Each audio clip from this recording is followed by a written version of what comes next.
Likely there is no public figure or public health figure that has made a greater error in judgment than Dr. Fauci.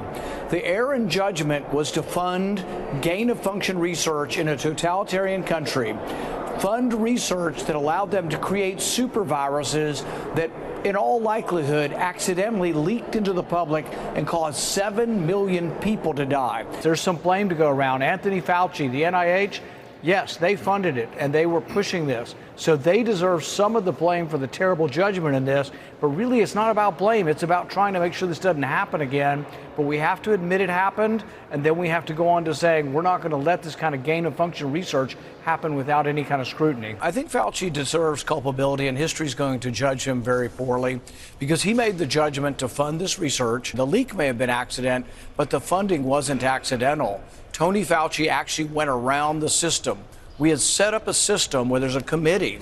They're supposed to go before a committee to judge whether this was dangerous and whether it should be funded. Tony Fauci exempted Wuhan from the committee. They never went before the committee. So the thing is, yes, he does bear responsibility for maybe one of the worst judgment errors in the history of modern medicine or modern public health, to fund this dangerous research. Fauci actually organized a paper called Proximal Origins.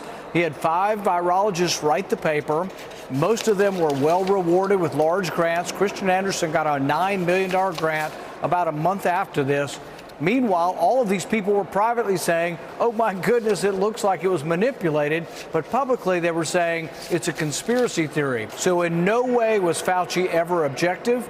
Fauci leaned in on this, he pressed hard, and he used his 40 years worth of accumulated power to try to suppress any story that this came from the lab. Here's the judgment of Dr. Fauci. He continues to say, when asked, should we be funding this research? He says, yes, that's where the viruses are. We should be funding research in China.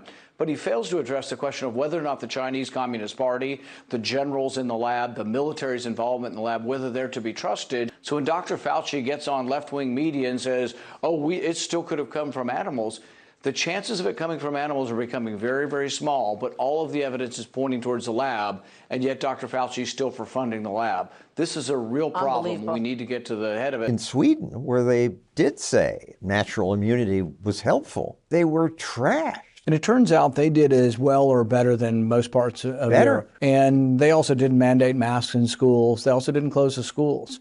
So everything we did in this country is wrong. And that's why the debates, this isn't just looking back in the rearview mirror just for the hell of it.